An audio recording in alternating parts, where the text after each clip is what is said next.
Welcome to Life Planning 101, brought to you by Smart Money Group and Kennedy Financial Services in Eastland, Texas. Tune in every week as we share important information to help you and your family live life on purpose.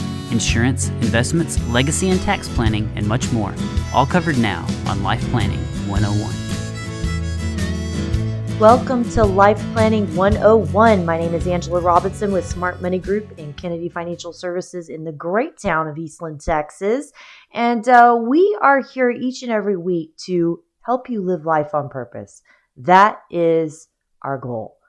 We've always believed in education, information. My dad started this business back in 1989, and he started it doing classes through multiple universities around our area there in Texas, all the way up from Wichita Falls down to Abilene.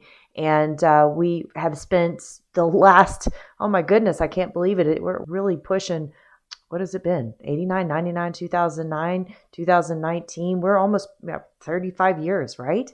Of just truly trying to help people have more information to empower them to make wise decisions about their future. And today, of course, is no different. We're going to be talking about the easy years being over during retirement. Yes, wait, what? As my son would say, he's always saying, wait, what? Yes, that doesn't sound right. Retirement is supposed to be the easy years. Isn't that right? Yeah, well, that is very true. I want to tell you a little chapel story about this lady that was visiting, vacationing in Switzerland. And I don't know if you've ever been to Europe, but Europe, the WC, what's the WC? Well, the WC is the restroom, as we would call it here in the U.S., right? So she's vacationing in Europe, and she fell in love with this small town in the surrounding countryside. So she asked a pastor of a local church if he knew of any houses with rooms to rent that were close to town, but out in the country. And the pastor kindly drove her out to see a house with a room to rent, and she loved it, decided to go ahead and rent it. And then the lady returned to her home in England and make her final preparations, and she moved to Switzerland. So when she got back, the thought occurred to her that she had not seen a WC in the room or even down a hall. Now, again, WC is short for water closet, right? English call this a toilet. So immediately, she emailed the pastor to ask him where the WC is located. Well, this Swiss pastor, because in Switzerland apparently they don't have WCs, had never heard of a WC. So he Googled the abbreviation, and he found the article titled Wayside Chapels. Thinking that the English lady was asking about a country church to attend near her new home, he responded as follows. Mrs. Smith, I look forward to your move. Regarding your question about the location of the WC, the closet WC is situated only 2 miles from the room you have entered in the center of a beautiful grove of pine trees. The WC has a maximum occupancy of 229 people, but not that many people usually go on weekdays. I suggest you plan to go on Thursday evenings when they have their sing-along. The acoustics are remarkable, and happy sounds of so many people echo throughout the WC. Sunday mornings are extremely crowded. The locals tend to arrive early and bring their lunches to make a day out of it. Those who arrive just in time usually can be squeezed into the WC before things start, but not always. Best if you go earlier than you can. It might be also of interest to know that my own daughter was married in the WC, and it was there that she met her husband. I remember how everyone crowded in to sit so close to the bride and groom. There were 2 people to see, ordinarily occupied by one, but our friends and family were happy to share. I will admit that my wife and I felt particularly relieved when it was over. We were truly wiped out. Oh, this is horrible. Because of my responsibilities in town, I can't go as often as I used to. In fact, I haven't been in over a year. I can tell you I really miss going regularly to the WC. Let's plan on going together for your first visit. I can reserve us seats where you will be seen by all. Sincerely, Pastor Kurt Meyer. So I heard this over this last week. I thought this is too good, right? And this is totally, it gives credit to what misinterpretation is and miscommunication is. And I feel like in our industry, That's a big thing. We use a lot of crazy words, right? We'll talk about investment portfolios, and we talk about beta and alpha and trainer and standard deviation, and people's heads are just spinning. Or we'll talk about even sometimes inflation, or we get into the income tax code. Heck, nobody fully understands the income tax code, right? So it's a very complex industry. So it's no wonder that I think people just have this idea that if I do the basics, I can get this right. And what I mean by this right, it means retirement, right? So if I'm able to just save all I can, be prudent with my budget, then retirement's going to come easy. And the hard truth is that's simply not true. I once heard that what messes us up most in life is when we picture in our head of how things are supposed to be. And retirement's a prime example of that. We think if we just do these basic things, and I'm not saying you shouldn't do the basic things. Don't get me wrong. In fact, your job is to do the budgeting and is to save all you can and to be prudent with your dollars and make sure that you follow your plan. But it simply isn't enough because of all those complexities, because of all of that language that you don't understand that's out there. Unfortunately, that's the way it is. And the same be true in any profession. If you really think about it, I mean, I don't know beans about the medical profession. And I feel like a total, I don't even know. I don't want to say idiot, but because I just don't like that word. But I tell my kids not to say that. But I do. When you go in and you talk to a doctor and they kind of talk about behavior, you say, okay, now can you put that in layman's terms? And I totally believe that that's also in the world of finance. And especially in today when things are getting faster and faster and harder to interpret, it's no wonder. So retirement, the easy years are over. You heard it right.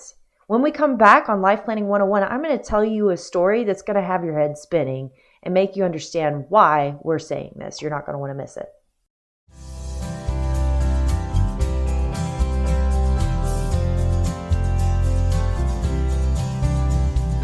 Welcome back into Life Planning 101. My name is Angela Robinson with Smart Money Group and Kennedy Financial Services. Be sure to visit us online at www.kennedy-financial.com. Right before the break, we were talking about retirement and the easy years being over when you get there. Yes, it doesn't sound right. I get it. But I promised you a story to explain. I want you to take Bill and Sally. Okay?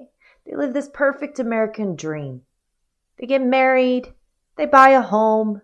They raise their kids. They don't overspend. They enjoy life. But they save all they can. They both work great jobs and they load up their retirement plans and they have a goal to retire at 65. Everything just perfect, just peach keen, right? Well, then reality hits. They're staring down retirement and they see some things that really shock them. Number one, they could end up paying more income tax during retirement than in their working years. What? Yes. Healthcare costs, tax rates, things that are out of their control because in retirement at 65, right, you're on Medicare. Government kind of sets the precedent for that.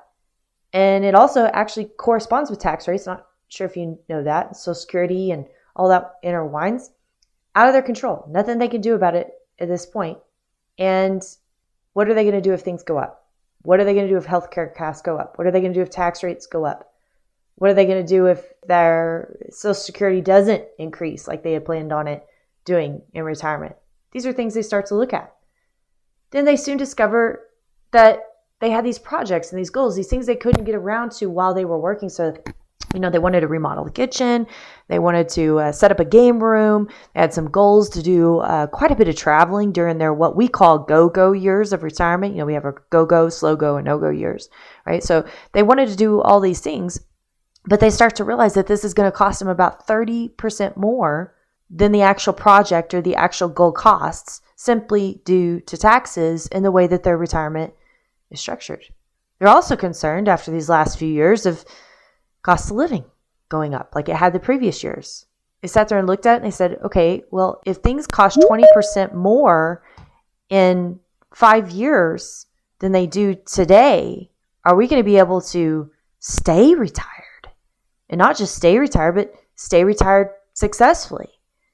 And last but not least, they discovered they ignored kind of a little what if that could really rock the boat. What if one of them were to pass away early? What's that do to the survivor? This country is not favorable, by the way, to widows in retirement. There's a lot of what we call the widow's penalty. Taxes going up, losing a Social Security check. It's pretty rough. Or worse, long-term health care event. They hadn't planned for it. So they had done everything right? They thought they did, but they didn't do one thing. They didn't plan for the complexity of their finances during retirement. When we come back on Life Planning 101, we're going to tell you how to do just that. So maybe you can sing a different tune and not say retirement, yay, the easy years are over. It's not what we're going for.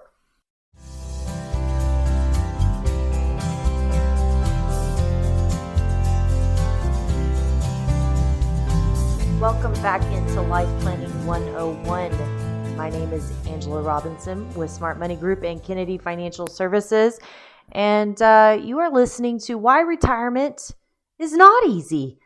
Yes, it is supposed to be the easy years, but the complexity around your finances just ain't so. It's not true. There's a lot to be done. And so many people today are just literally throwing all their money back in their retirement plans at work, which can be great. Don't get me wrong. You need to be saving money. You need to be prudent with your dollars. You need to be budgeting. You need to be saving all that you can. But it's so much more than that, because when you start using that money in retirement, if it isn't set up right, it can just be a waterfall effect to dead broke. Ugh, yuck, right?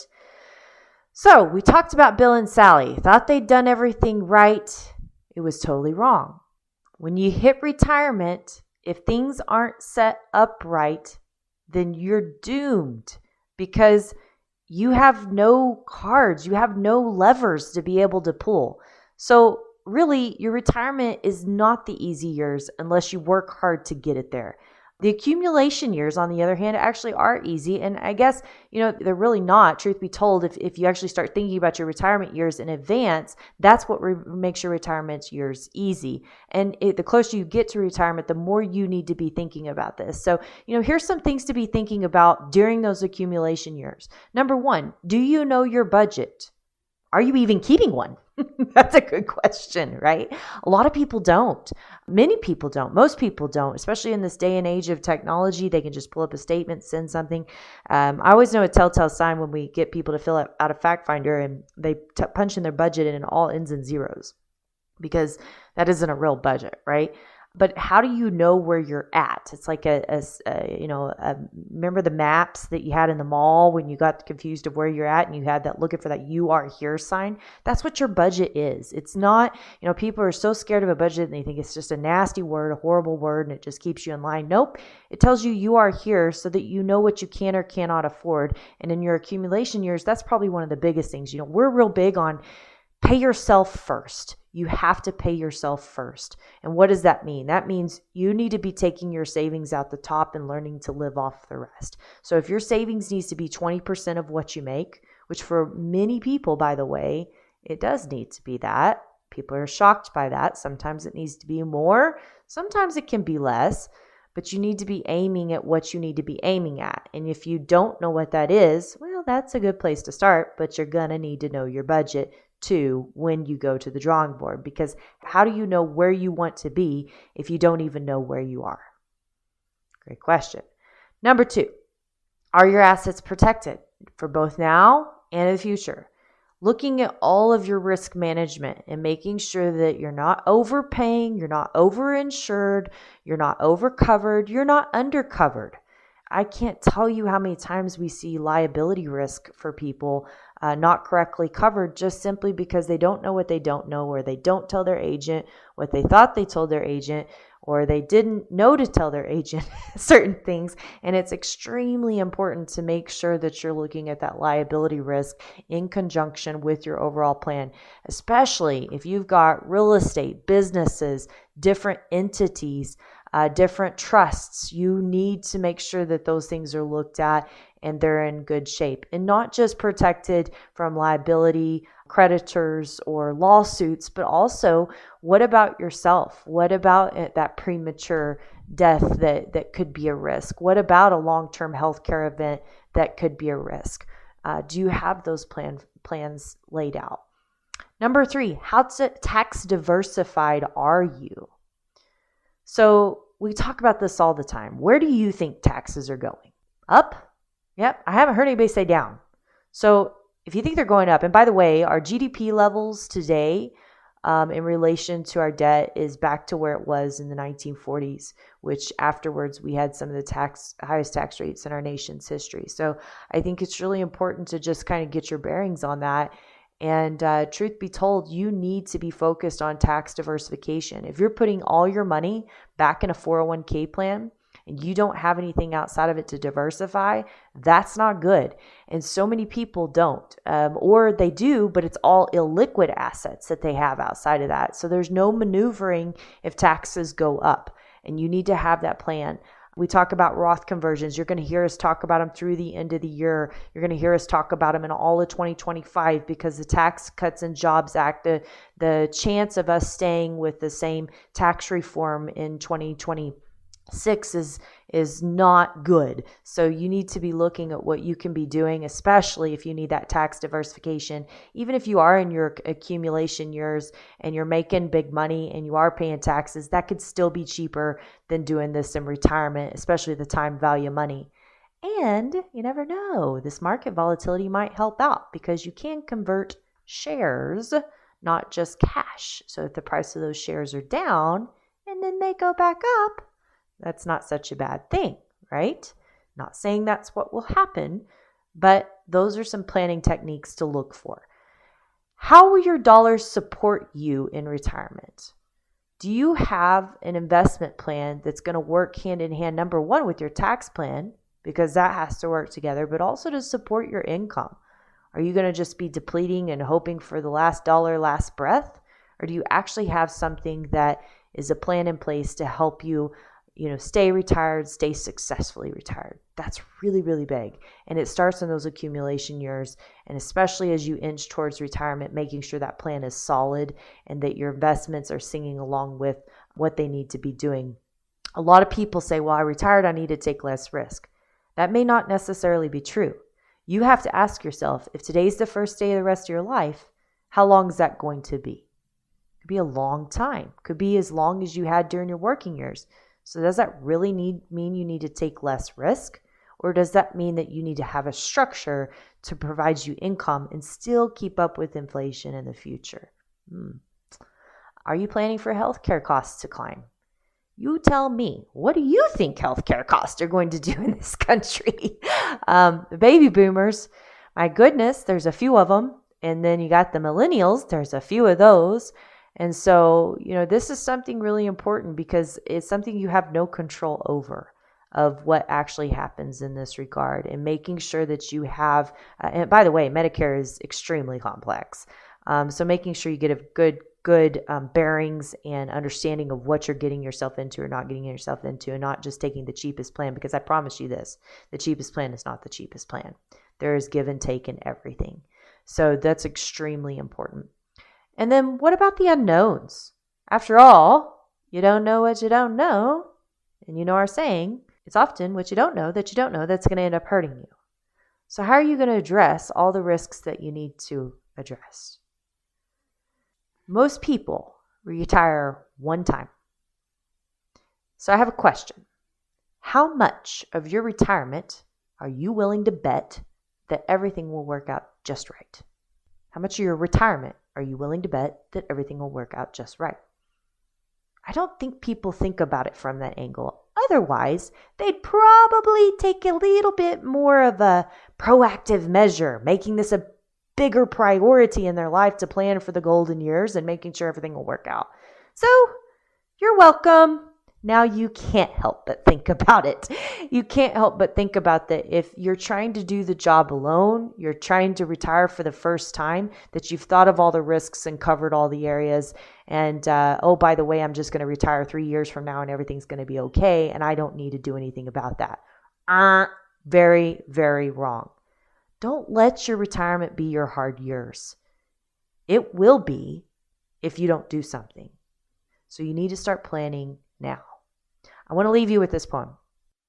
In the autumn of my life, it seems, I already lived out what once were dreams. I often reflected on all the years and hold dear the memories of laughter and tears. At times when life seemed too tough to bear, I just looked to the Lord. He was always there.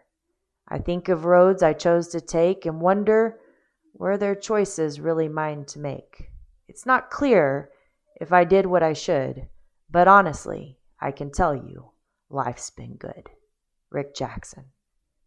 You know, we help people live life on purpose, and I count that a blessing each day because we try to empower people with the ability to make good choices in life and reflect on good years.